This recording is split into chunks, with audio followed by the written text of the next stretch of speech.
What's up, beautiful people? Welcome back to Lou Rock TV.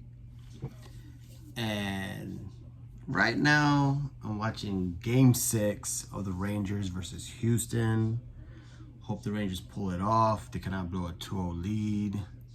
Trust me, as a Yankee fan, I know about blowing leads. And I truly don't want that to happen because I cannot stand the Astros, hate the Astros. And right now they're up 3-1, looking good. Men on first and second. And Valdez is scuffling. So, but man, freaking all these Jose Altuve apologists, I cannot stand. Don't get me wrong. Do not get me wrong. The guy was phenomenal before the cheating. He has been great after the cheating. He still sucks. He still sucks. I don't care. I mean, especially at second base. That's the argument. If he played any other position, people would be like, whatever. But he's arguably a top 5, possibly a top 3 second baseman all time, especially offensively. Big moments. And then you have the whole stature. Guys, he says he's 5'6". They say he's 5'6". The cat's 5'3" at best on a good day. So, you know, that does play into it. They love his story. The whole, he was a walk-on, they cut him, he still shows up, and he becomes, he's a star. But I just can't fathom a world where Barry Bonds, Roger Clemens, 7 Cy Youngs, not in the Hall of Fame, and Altuve still gets in, when we know for a fact he cheated. And I don't care what anyone says. When you know what's coming, when you know the answers on the test, that is by far cheating. And I know stealing signs have been part of the game forever, since the beginning of time. I get it. But it's all mental. It's not artificial. It's not AI. It's not, electronic devices. People trying to say, oh, it's a new way of cheating. If you ain't cheating, you ain't trying. It's different. Barry Bonds, yeah, he has some of that HGH, testosterone, orange juice, the flaxseed seed, the oils, whatever. He didn't have the answers to the test. You still had to beat him.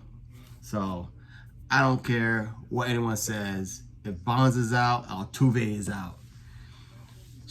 Shoot, just have a cheating wing. If you put a cheating wing in the Hall of Fame, encompassing everybody, fine. Put Shoeless Joe Jackson in there. Put my boy Pete. Put them all in there. Put an asterisk. Forget the cheating scandal. Put an asterisk wing in the Hall of Fame. And then I'll allow it. Altuve can come in. I don't care if he's the best second baseman of all time. He had the answers to the test. That's it. Boom. Done. Over it. I didn't even want to talk about that, but I went on a tangent. So that's what I usually do. I go on tangents. I just talk baseball and let it go where the wind takes me. But the reason I wanted to do a video. It's been 2 weeks since I uploaded a video. And, the time away from YouTube was nice. Not that, I'm like, oh, I got to put content out there, for the tens and tens of followers that need my content. But one of my best friends in the world is finally getting married. And we had a nice little bachelor style party weekend, We had, 12, 13 guys go up to Georgia, into the mountains, drinking, smoking cigars, shooting, motorcycles, all that good stuff. And it was just a great time, I didn't watch one video. It was nice to disconnect from a lot of technology. I mean, we're still guys. We still had our football. We still had our baseball. We had the satellite TV out there. But for the most part, just going out, hanging out. It was just a great time. And, I debated, should I do some content? That way when I'm gone, I can still be kind of consistent. Because I've been pretty consistent. I've been putting 2-3 videos a week for the past, a year and a half. And don't get me wrong, I consider YouTube a part of my hobby. Meaning that this is all encompassing. You know, when I collect, I think about YouTube. When I watch YouTube, I think about my hobby. I see it hand in hand. And it's just matter of fact. I mean, I love the community I'm a part of. I love my friends that I've made. But I'm not gonna lie to you, it was nice just to not think about that. But, you know, it was nice. 4 days in Georgia, came back. You know, I didn't jump right back into YouTube trying to, you know, buy something or anything like that so I could do some content or just throw something up there.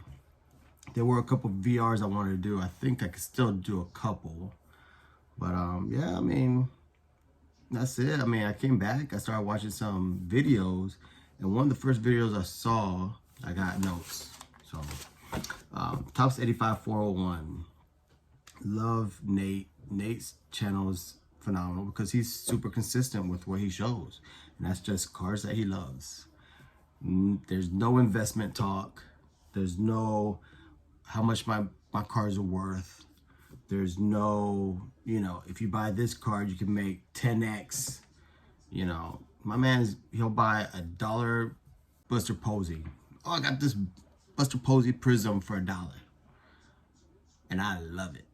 Oh, I got a Hank Aaron rookie card. Guess what? I love it. I bought this card, I'm just looking at it. That's Nate. That's my favorite. Pickup videos, yard sale videos, flea market videos. Those are my favorite type of videos. And I will always love those. Those are, to me, the heart of my YouTube. I can watch those videos all day. The pickup videos are my favorite. I'm starting to see, you know, collecting channels talk about, you know, how much my card is worth, how much this card will be in 5 years. Invest in this player. Is it a good investment? I mean, collecting channels. I'm like, no, if you're a collector, you don't care about that. You don't. I have no interest in it. I don't watch it. It's just the same. They're just buzzwords to me. And when I see those words in a title, I know it's just for clicks. I mean, unless it's a player I'm into, maybe if it pops up in my algorithm, maybe. Usually the only time I do watch it is when I have it on the big screen TV. I'm doing errands, like cleaning, doing dishes, something like that. I have it on the big screen TV. And it just keeps on playing video after video because, you know, YouTube has their thing where it shows videos that it thinks you're interested in. And if I don't have the remote to fast forward it, then it's just gonna play. But that's some of the stuff I'm noticing, man. It's just like, I love Nate's videos, man. That's just another thing. And then another video, the second video I watched first time I came back from my nice little hiatus from YouTube was Victor, rookie card specialist. And he had the same thoughts. It was like, it's so fascinating. I'm like, I remember driving back from Georgia. I'm like, man, not that I was burned out, but just reflecting. And, you know, I'm just going to keep it real, man. I'm just going to do me. I'm going to do my pickup videos, have a little education involved in it, you know, drop what little knowledge I have in collecting. But that's it, man. I'm not going to try to be something I'm not. I'm not going to try to do content just for clicks. I'm going to put content out there because what I've done so far has worked for me. I've made a great number of friends. My channel is my channel and I have fun with it. And, you know, to me, you can't beat it. And Victor, rookie card specialist, put that in perspective beautifully, you know. Faith, family, and then YouTube. Hobby the way you want a hobby. He was, you know, battling, oh, should I do content and time it out so that way there's consistency when he's gone on vacation. And, you know, he came to the same conclusion. Nah, just let it be. You know, the people who follow your channel will still follow your channel. People who enjoy your content will watch your content. There's nothing that says you need to be, you know, this ain't syndicated television. You don't need to have something on Monday at 7 o'clock every time. It's not. The tens and tens of followers are going to follow you. That's it. My buddies are ride or die. You know what I'm saying? So I just want to make sure. I wanted a couple things. Let me just double check. Oh, so like as I was gone, even though I wasn't on YouTube, even though I wasn't making content for YouTube, I still have YouTube in my life. And by that, I mean my Misfits. My Misfits are ride or die. And that text thread, if that was a YouTube channel, I guarantee it'll be nonstop. It'll have 20,000 followers because we are so real. And I appreciate that for my homies. I mean, we talk about a lot of things, mostly hobby stuff. But I think we're pretty real with each other. We crack on each other. We make fun of each other. But to be truthful with you guys, we're honest with each other.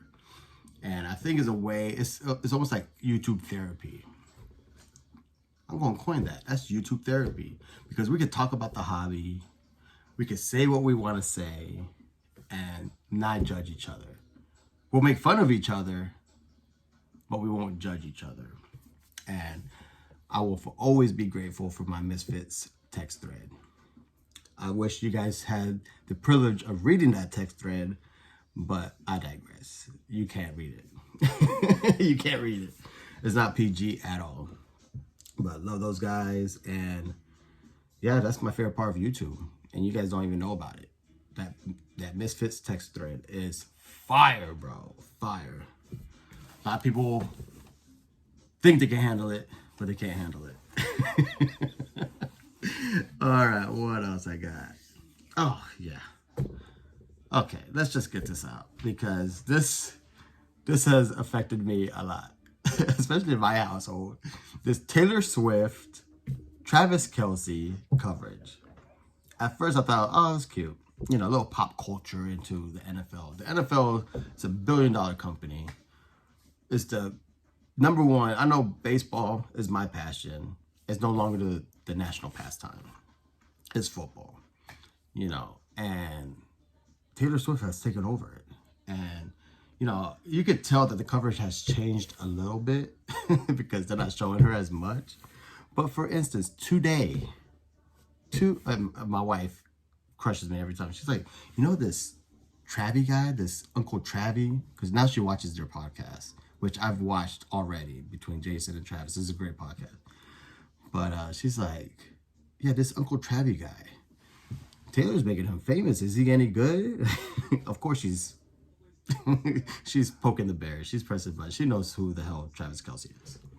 But Bob, my little partner in crime, my mini-me, she's watching the football game with me. I just have it on. You know, I'm drinking a nice beer. Sour Monkey, 9.5 ABV. Oh, I'm like Sci Guy 29. Look at the light. Anyways, homeboy, Sci Guy 29. I'll put a link in the description below. Watch his channel. And so my little Bob is watching and says, boo, the Chiefs. And they show a cutaway to Taylor Swift. She's like, oh, wait.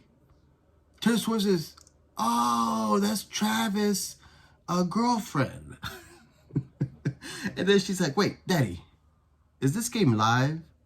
I'm like, of course this game is live. Why would I watch a rerun of a game? She's like, so wait, you're telling me you could have gotten tickets to the Chiefs and then we could have seen Taylor Swift? Man, that just blew my mind. It just made me laugh. I'm like, baby, you understand that Taylor Swift is not performing. She's just there watching the game. She's like, yeah, Daddy, but we could have watched Taylor Swift live at a Kansas City Chiefs game. Because in her mind it's easier to get Chiefs tickets than Taylor Swift tickets, which is probably true. So she wanted to fly out to Kansas to the Chiefs game to watch Taylor Swift. I don't know, that made me cry laughing. That girl, sometimes she's too smart for her own good. But, you know, one last thing I want to talk about before I show my 2 pickups, because I still had cars on the way when I was in Georgia, was has the hobby passed me by. You know, I'm 42 years old. I'm pretty consistent in what I like. I like my Roberto Clemente. But, you know, seeing the stuff on YouTube, seeing what pops, what people are into, you know, these sneakerheads who are now in the hobby. You know, I've considered myself a Clemente super collector since I knew who Clemente was. And it's just crazy that nowadays people will consider themselves super collectors. For instance, you could collect, I don't know, Aaron Judge. I got lots of Aaron Judge. I love Aaron Judge. But the fact that I have a 3-row box full of Aaron Judge or Gleyber Torres or Miguel Andujar. Miguel Andujar, yeah. I have at least 1,000 Aaron Judge cards. Not even close to Clemente. This hobby has changed. I mean, there's too much product, too many parallels. It makes no sense. Does it? This damn, you know, Prism had the donut refractor. Now Topps has this taco refractor. What the hell is that? Like, I get it's like 1 in 8,000 packs. I get it's a hard hit. But you mean to tell me, in 40 years, when my little Bob has inherited the kingdom, you're telling me that's going to be more, you know, chasing these taco refractors is going to be highly sought after? Like, is it going to stand the test of time is what I'm trying to say. Is this taco refractor going to stand the test of time in 40 years? I mean, is that what people will be chasing? Or are they going to be chasing a 2011 Topps update? You know, arguably the best player of this generation. Or the HOFer rookie. Which, you know, to me, that's why I always tell people the foundation will always be, look away, John, 3D80s kid, look away. Rookie cards are the base cards are the foundation of the hobby. It is. Base cards are the foundation of the hobby. This manufactured scarcity, rarity is a novelty, in my opinion. It will always be a novelty. I just don't get it. The taco fractor in 40 years, you mean people are going to be chasing that? Nah, they're going to be chasing, you know, the Judge rookies, the Harper rookies, the Trout rookies, the Shohei rookies. It's just, it doesn't, especially when every product has a super fractor or every product has, you know, color parallels, rainbows of every player. I mean, it's the same. I mean, I know they got SP variations and different photo variations, but when you have the same card essentially, but with different backgrounds, I mean, I got caught up in it. You know, I love Gleyber Torres. I chased the rainbow for Gleyber Torres, but I mean, he has a rainbow in every product. Shoot, he has a rainbow in every freaking year. I mean, how many rainbows does a guy need? It's stupid. Oh man, now I'm sounding like Rick. Get off my lawn. I've been in here 13 minutes. I haven't shown one card. So, I don't know, man. That's just my thoughts. You know, I hate Houston. Even though Yordan Alvarez is he's gonna have a career similar to David Ortiz. Pretty much a lifetime DH. But, you know, he came after the fact of the cheating scandal, which helps him tremendously in my eyes. The guy's a professional hitter, man. A professional hitter. And, you know, the likelihood of him getting hurt because he doesn't play the field is low. The guy's going to stay healthy. He hits in that bandbox of a stadium in Houston. 500 home runs is very, very possible. And he's already got a championship. So, what are you gonna do? The guy's good. So, and I like him. All right, on to the matter at hand. I talked a lot. Had a lot on my chest. So, just my thoughts. All right. So, to the chagrin of my homie the commish, Legends Never Die. I've been really getting into these Hall of Fame autos, and you know, you can still pivot. I love Hall of Fame baseball, love it. And my thing was always rookie cards. I started dabbling into base runs, you know, but the autos is just great. I mean, with me just starting, you know, I could find Hall of Fame autographs $20 to $40 all day. This one wasn't $40. It was actually a lot more expensive than I wanted to spend, but you know, I had to get it. I had a gift card, so it was really not money out of my pocket. Oh, come on. Talking about Yordan Alvarez, man, this guy's phenomenal. Anyways, but everyone knows I love the 2004 playoff Spectrums. Love the design of it. Silver stickers for the win. But another set I fell in love with is the 99 Upper Deck Epic Signatures. And the first one, shout out to all my PA homies, you know, Dining Live Streams, Bob Lewis, John Mangini. Shoot, there's a lot of cats in PA. But how to get this? Did I say Dining Live Streams? I better have said Dining Live Streams. Bill Maz. Nice clean sig. Love everything about this card. Shout out to my homies. How to get it. And it was fairly cheap. It's one of those things. I love the setup for eBay when you're a buyer. I had this on the watch list for a while.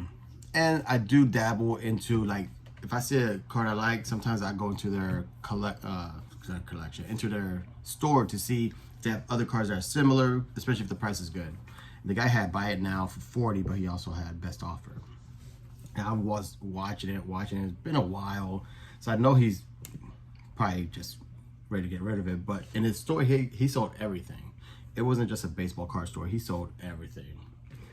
And I think his name was something Liquidator. So I know he just comes across a lot of collections, a lot of things, and he's just, you know, wants to get rid of it. So I cut him in half. He had this for 40 by now. I sent him an offer of 20. And I know I've been watching it for at least a month and a half, 2 months, with no traction on his end. And I sent him the $20 offer, and within an hour, he accepted. So I was like, thank you. So I love that card. Now, this card, I've been chasing this card, I don't know, for 2 months. And I kept on missing out. Kept on bidding, missed out on one because I didn't want to go above a certain price, and it went higher. So the market told me I needed to bid higher the next time.